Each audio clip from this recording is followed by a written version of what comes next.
Alors, sur le thème de l'indifférence, comme on vient de sortir de la fête de Pessah, je voulais parler du quatrième fils. On sait que la Torah, elle divise en quatre enfants, hein, le peuple juif, le sage, le méchant, l'intègre, celui qui est plutôt simple, et celui qui ne s'est pas posé de questions.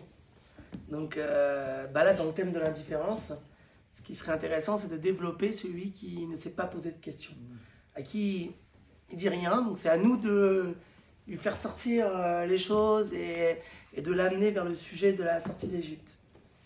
Et déjà, on voit que parmi les quatre enfants, le quatrième, celui qui ne s'est pas posé de questions, on ne s'adresse pas à lui avec les mêmes termes que les trois premiers.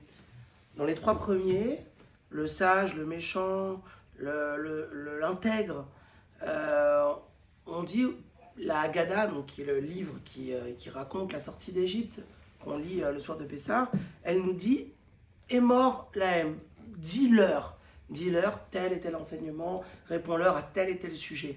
Le verbe qui est employé, c'est le verbe dire. Par contre, pour le quatrième enfant, c'est écrit tu vas lui raconter. Alors, quelle est la différence entre le fait de dire, de répondre à une question ou de raconter quelque chose? Dans la Torah, en fait, on divise la façon de s'exprimer en trois catégories.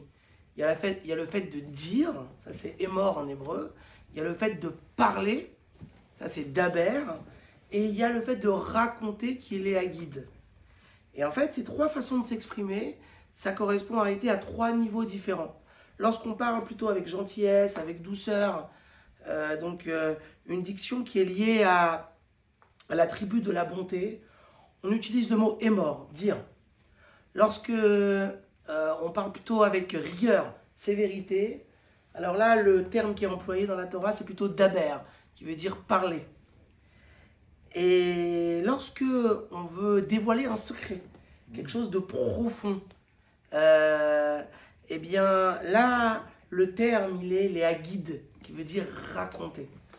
Donc déjà, le premier point que la Haggadah, le livre qu'on lit le soir de Pessah, nous dit, c'est que lorsque tu es face à quelqu'un d'indifférent, qui ne pose pas de questions, qui n'est pas, a priori, qui ne se montre pas concerné par le sujet de la fête, eh ben déjà, il faut essayer de lui ouvrir son cœur, de toucher son cœur. Il va falloir lui raconter des choses les plus profondes, les plus beaux secrets, les plus belles choses de la Torah.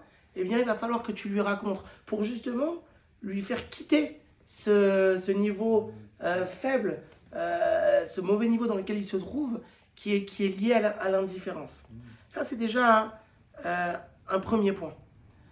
Un deuxième point qu'on voit dans ce quatrième enfant, c'est que on dit que c'est à toi, alors les mots en hébreu c'est at petachlo, c'est à toi d'ouvrir le sujet. Alors ce qui est intéressant dans le mot c'est à toi, on sait que en hébreu pour dire toi, le tu c'est ata. Ata ça veut dire toi. Mais là c'est pas le mot ata qui est employé, c'est le mot at, c'est au féminin. C'est à toi, donc et là c'est exprimé au féminin, d'ouvrir le sujet. Alors, les commentateurs, ils expliquent, c'est que lorsque tu es face à une personne qui montre une certaine indifférence, tu dois montrer que tu es touché par cette indifférence. Que maintenant, tu es comme affaibli, à la ressemblance que des forces physiques d'une femme qui sont moins importantes que les forces physiques d'un homme, eh bien, tu m'as rendu aussi faible qu'une femme, physiquement. C'est-à-dire que tu m'as quelque part affaibli, je suis touché, je me sens concerné par ton indifférence. Le fait que la personne en face sente que ça le touche, eh bien à ce moment-là, si ça touche mon cœur, alors à ce moment-là, ce que je vais raconter, ça va sortir aussi de mon cœur, et ça va toucher aussi ton cœur. Et je vais pouvoir sortir vraiment des choses profondes qui vont pouvoir te faire sortir de cette indifférence. Et aussi une autre explication du mot at. At, ça s'écrit Aleph, Tav. Aleph, c'est la première lettre de l'alphabet, et Tav, c'est la dernière lettre de l'alphabet en hébreu.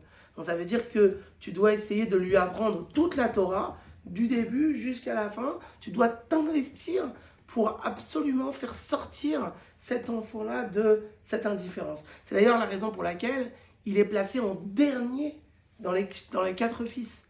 Normalement, on aurait dit que l'enfant qui est un petit peu méchant, qui se montre réfractaire face à l'accomplissement de la Torah, c'est peut-être lui qu'on devrait passer en dernier. Et non, finalement non.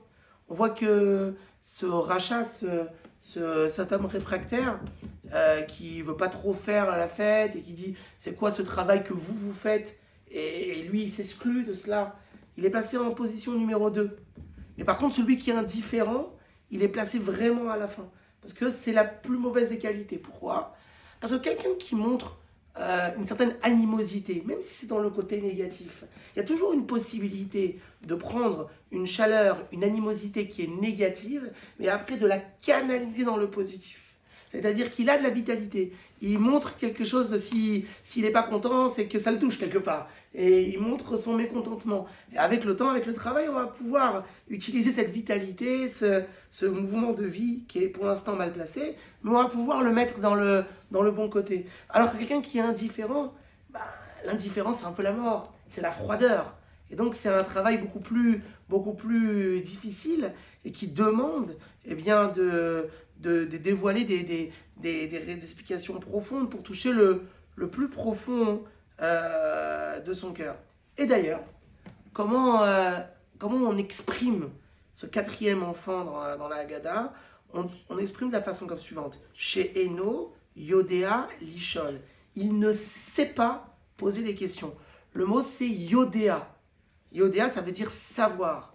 Mais profondément, Yodéa, ça veut dire être attaché à quelque chose. C'est marqué dans la paracha de Bereshit, quand il y a eu le mariage entre Adam et Ève, Adam et Chava, on dit « Ve'a Adam yada et Chava ». Et Adam a connu Chava. Donc le mot en réalité, pour dire qu'ils se sont attachés, eh bien en fait, c'est pas le mot mariage, c'est pas même le mot attaché qui est cher, mais c'est le mot connaissance, yada. Yada, la date, la connaissance, c'est créer un lien profond entre nous-mêmes et la chose qu'on apprend. Et donc en fait, lui il ne sait pas poser de questions, ça veut dire qu'il ne trouve pas un intérêt à poser une question. C'est quelque chose il ne se sent pas concerné, ça ne lui parle pas à lui. C'est ce qu'on appelle la troisième force intellectuelle. On sait qu'à l'intérieur de nous, on a trois forces intellectuelles. La force de Chokhmah, qui est la sagesse, qui est la découverte intellectuelle. Puis après, on a Bina, qui est le développement de ce qu'on a compris. Mais après vient la troisième force, qui est Da'at, qui est se sentir concerné parce que on a appris, que ça nous parle à nous. Hein, pour donner un exemple tout simple, imaginez un facteur qui amène une lettre à quelqu'un, lui annonçant une très grande nouvelle, a gagné au loto, et lui ne sait pas lire. Lorsque le facteur lit la lettre, qui va bien sûr sauter de joie, c'est pas le facteur, c'est la personne qui est concernée par le contenu de la lettre. Parce que la personne pour laquelle la lettre est adressée, il est concerné par le sujet, il a la troisième force intellectuelle qui à ce moment-là s'est mis en fonction, et donc qui va avoir tout ce sentiment-là de joie. Par contre, le facteur, lui, il fait juste l'intermédiaire, il n'a pas cette troisième niveau-là. Et donc, on comprend le vrai problème de cet enfant qui est indifférent, pour lequel il faut s'investir corps et âme pour le sortir de cette indifférence-là. Dans le même registre, on retrouve une même idée dans la Gemara Brachot, le premier livre de Talmud, qui explique que lorsque quelqu'un fait la prière et qu'il est attaqué par un serpent, si le serpent n'est pas vénéneux, il n'y a pas de danger, un danger important, alors il continue sa prière. Par contre, s'il y a un scorpion qui s'approche de lui, il faut qu'il quitte l'endroit et qu'il aille ailleurs. Alors pourquoi pour un serpent on pourrait continuer et un scorpion, il n'y a pas de question, il faut tout de suite arrêter et quitter l'endroit? Eh bien, la Gemara explique la chose suivante, c'est qu'en fait, le serpent, il a une piqûre, une morsure qui est chaude. alors que le scorpion, sa piqûre est froide. Spirituellement, en fait, c'est un peu ce qu'on expliquait tout à l'heure. Lorsque quelqu'un va peut-être avoir une morsure d'un serpent, c'est peut-être une morsure qui va amener une certaine chaleur, peut-être négative, mais cette chaleur qui est négative pourra après, avec un travail, avec le temps, peut être canalisée dans le positif. On avait déjà raconté une fois l'histoire d'un célèbre sage de la Guémara qui s'appelait Resh Lakish, qui était un voleur en réalité, et qui a été rattrapé par Rabbi Yochanan, et qui lui a dit, bah voilà, si tu te maries avec ma sœur, tu quittes ton travail de voleur et tu épouseras ma sœur. Et ouais, il a quitté son mauvais comportement, et toutes les forces qu'il avait dans étant brigand, bah, il a pu les mettre au service de la Torah, et puis c'est devenu un sage, un immense sage qui a égalé Rabbi Yochanan lui-même, qu'il a égalé dans sa sagesse.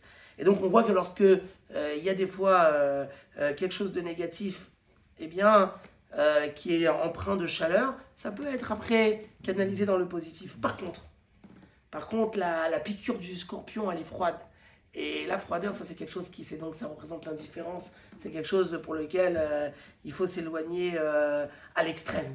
Parce que en réalité, Dieu c'est la vie, Dieu c'est un feu dévorant. Et donc quelqu'un qui est dans la froideur, il est en fait à l'opposé de ce que représente la divinité. Et donc c'est pour ça que, bien que d'habitude, des fois dans les thèmes, on aime bien amener côté positif, côté négatif, mais là, sur l'indifférence, il y a vraiment que le côté négatif. C'est quelque chose sur lequel il faut vraiment s'éloigner à l'extrême, et pour justement, eh bien, après, amener tout un intérêt à se sentir concerné parce que la Torah, elle dit, apporter un intérêt à la chose. C'est lorsque, justement, on monte l'intérêt et on se sent concerné, qu'à ce moment-là, le cœur, à ce moment-là, il joue à ce moment-là son rôle, il peut s'enflammer, et on peut avoir à ce moment-là un service de Dieu rempli de joie et d'enthousiasme. Et bien, Rassak, merci beaucoup, bravo. Merci.